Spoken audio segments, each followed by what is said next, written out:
Everyone, मैं doctor Prerna Jain SPC government college Ajmer से। हम बिजनेस स्टैटिस्टिक्स विषय के बारे में बात कर रहे हैं, जिसमें हमने स्टैटिस्टिक्स का बेसिक मीनिंग, उसकी कैरेक्टरिस्टिक्स, लिमिटेशंस, इम्पॉर्टेंस। उसके बाद हमने देखा कि जो स्टैटिस्टिकल इन्वेस्टिगेशन करेंगे उसमें census investigation and sample investigation.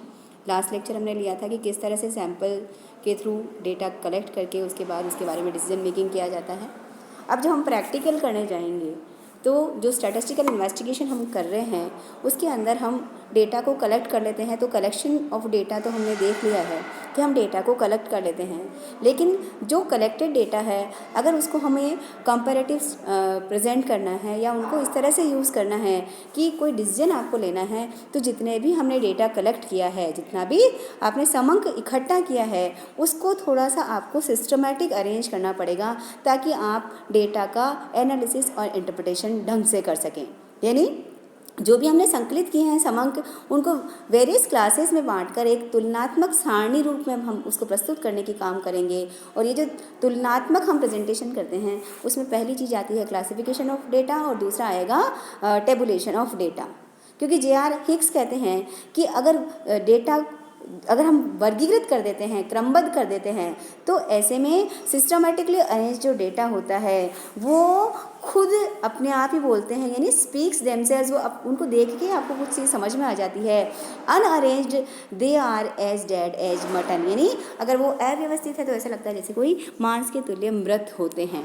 तो आज हम ये टॉपिक करने जा रहे हैं, meaning and definition of classification क्या है, क्लासिफिकेशन के ऑब्जेक्टिव्स क्या हैं और क्लासिफिकेशन कैसे किया जाता है।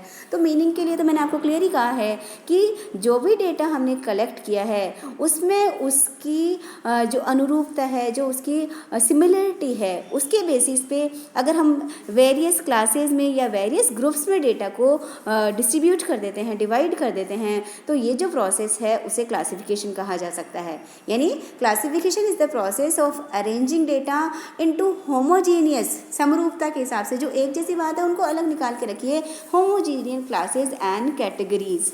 ठीक है, तो हम ये कह सकते हैं कि जितने भी हमने एकत्रित करे हैं समंक, उनको उनकी गुण के आधार पे, उनकी विशेषता के आधार पर तुलना करने के उद्देश्य से अलग अलग वर्गों में विभाजित करने की क्रिया जो है वो वर्गीकरण कहलाती है। जैसे सपोज कीजिए आपने एक कॉलोनी के निवासियों का आपने सोशल एंड इकोनॉमिक सर्वे किया, तो आप कर सकते हैं कि हायर इनकम क्लास के लोग कितने होंगे, मीडियम क्लास कितने होंगे, या लोअर लेवल के कितने होंगे। इसी तरह से अगर अब हम ये देख सकते हैं कि जैसे क्लास में जो बच्चे हैं वो फर्स्ट डिवीज़न कितने लेके आते हैं, सेकेंड डिवीज़न कितने बच्चे लेके आए हैं, थर्ड डिवीज़न कितने लेके आए हैं। तो इस तरह से उनकी होमोजिनिटी के बेसिस पे, या मेल और फीमेल आप क्लास में देखना चाहते हैं कि जो उनका सेक्स है उसके अकॉर्डिंग आप उसको क्लासीफाई कर सकते हैं। तो ये मैं आपको बता रही हूँ कि इसको हम क्लासिफिकेशन कहते हैं कि एक जैसी जो क्वालिटी है, एक जैसी जो होमोजेनिटी है, उसके अकॉर्डिंग वेरियस क्लासेस और कैटेगरी में आप डिस्ट्रीब्यूट कर दीजिए ताकि जो समंक हैं उनका विभाजन हो सके। इसके ऑब्जेक्टिव्स में यही हो जाएगा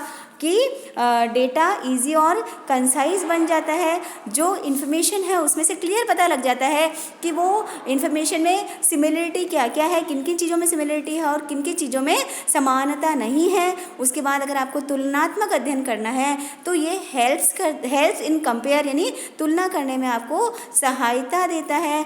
वो डेटा जो म्यूचुअली रिलेटिव है उनका आपस में उनका रिलेशन वो बता देगा, यानी कारण परिणाम संबंध क्लियर पता लग जाएगा। साइंटिफिक अरेंजमेंट इसके थ्रू हो जाता है। और अगर हम जाके जब टेबल बनाना चाहते हैं, टेबुलेशन करना चाहते हैं, तो उसके लिए भी ये बेस हमें दे देता है। तो एक तरह से ये ऑब्जेक्टिव्स हो जाते हैं क्लासिफिकेशन के कि डेटा को इजी और कंसाइज करना, होमोजेनिटी के अकॉर्डिंग निकाल के लाना, कंपेयर करने में सहायता करना, म्यूचुअली रिलेटिव डेटा का क्लियर पता लगना कि उसमें से कॉज और इफेक्ट क्या है, और साइंटिफिक अरेंजमेंट करना या टेबुलेशन करना। ये हम वापस बोल देती हूँ कि ये ऑब्जेक्टिव्स हैं कि क्लासिफिकेशन हम करें क्यों, राइट। अब जब क्लासिफिकेशन हम करने जाएंगे तो क्लासिफिकेशन करने के लिए जो भी डेटा को आप क्लासीफाई करेंगे तो आइडियल क्लासिफिकेशन तभी होगा जब वो एग्जॉस्टिव हो, यानी हर एक इकाई किसी न किसी में तो शामिल हो ही जाए, राइट।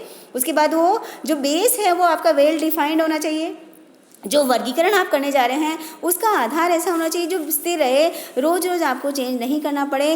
होमोजिनिटी का तो बात ध्यान रखनी है कि हर एक वर्ग में समान गुण वाली इकाइयाँ ही आपको लेनी है, अदरवाइज आपके जो रिजल्ट्स होंगे वो करेक्ट नहीं हो पाएंगे। आपके जो आपका पर्पस है इन्वेस्टिगेशन का, उसके उद्देश्य के अनुरूप होना चाहिए, सुटेबल होना चाहिए, और आपको अर्थमेटिकल एक्यूरेसी का भी ध्यान रखना पड़ेगा। तो ये बेस है जिसके बेसिस पे अगर हम आइडियल क्लासिफिकेशन करते हैं तो उसके इसेंशियल्स क्या क्या होते हैं। अब जो डेटा हमने कलेक्ट किया है उसको क्लासिफाई करें कैसे, तो डेटा को बांटे कैसे। क्लासिफाई का मतलब क्लियर कह रहे हैं कि होमोजेनिटी के बेसिस पे उनको क्लासेस और कैटेगरी में बांटना। तो किस तरह से आप बांटेंगे, तो पहला हम ये कह सकते हैं कि हम क्लासिफिकेशन कर सकते हैं उनके गुणों के आधार पे, यानी एट्रीब्यूट्स के बेसिस पे हम कर सकते हैं। ठीक है, ये जो एट्रीब्यूट के बेसिस पे क्लासिफिकेशन करेंगे उसको क्वालिटेटिव क्लासिफिकेशन भी कहा जाता है। ठीक है, एट्रीब्यूट्स कह दीजिए, गुण कह दीजिए, या उसे क्या कहा जा सकता है, गुणात्मक वर्गीकरण या क्वालिटेटिव क्लासिफिकेशन भी कहा जा सकता है। यानी कुछ तथ्य ऐसे होते हैं जो डिस्क्रिप्टिव होते हैं, जिनका डायरेक्ट मेजरमेंट नहीं हो सकता है। जैसे अगर आप बुद्धिमान हैं या नहीं है यही कह पाएंगे, आप एजुकेटेड हैं या अनएजुकेटेड है, आप वर्किंग है या नॉन वर्किंग है। तो जो गुण होते हैं, ईमानदारी है, बीमारी है, आपकी वैवाहिक स्थिति है, तो कुछ चीज़ें ऐसी होती हैं जिनका डायरेक्ट मेजरमेंट संख्याओं में नहीं हो सकता है। वो डेटा को उस गुण की प्रेजेंस और एब्सेंस के बेसिस पे बांटते हैं, तो उसे क्वालिटेटिव क्लासिफिकेशन कहा जाता है। ये जो क्वालिटेटिव क्लासिफिकेशन होगा, इस क्लासिफिकेशन में हम दो पार्ट और कर सकते हैं, क्योंकि पहला हो सकता है कि सिंपल क्लासिफिकेशन, जिसे हम अकॉर्डिंग टू डिकोटोमी कहेंगे। ठीक है, पहला हो जाएगा सिंपल या सरल या द्वंद्व भाजन वर्गीकरण, डिकोटोमी, राइट। यानी जब सिर्फ एक गुण की प्रेजेंस और एब्सेंस ही आप देखेंगे। जैसे अगर आप एजुकेशन के बेसिस पे कहेंगे तो आप जितने भी लोगों का डेटा आपने कलेक्ट किया है उसमें आप कहेंगे कि इसमें से साक्षर कितने हैं वो आपने अलग छांट लिए और निरक्षर कितने हैं। अगर आपने मैरिटल स्टेटस के बेसिस पे छांटा है तो आपने पता कर लिया कि इसमें से विवाहित यानी मैरिड कितने हैं और अनमैरिड कितने हैं। या जैसे मैंने आपको कहा सेक्स के अकॉर्डिंग कि मेल कितने हैं, फीमेल कितने हैं। तो एक ही बेस आप लेते हैं और एक ही गुण के आधार पे उसकी प्रेजेंस और एब्सेंस के आधार पे डेटा का वो बनाते हैं, भाग बनाते हैं। जैसे जनसंख्या है तो पुरुष और स्त्री आपने बना दिया बस, तो उसे कहा जाएगा कि वो जो क्लासिफिकेशन हुआ है वो सरल हुआ है। जब डेटा को जो तथ्य हैं उसमें एक से अधिक गुणों के आधार पर, जैसे हमने कहा पहले हमने बांटा कि हमारे देश की जो जनसंख्या है उसमें आपने सेक्स के बेसिस पे बांटा कि पुरुष और स्त्री बांट लिए।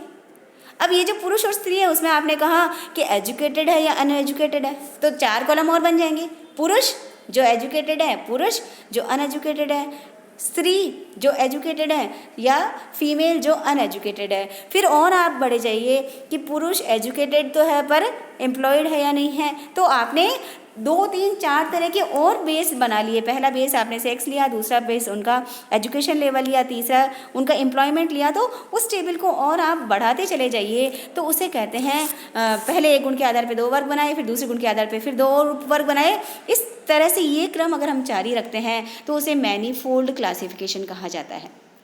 दूसरा जो क्लासिफिकेशन है वो अकॉर्डिंग टू क्वांटिटेटिव मेजरमेंट है, यानी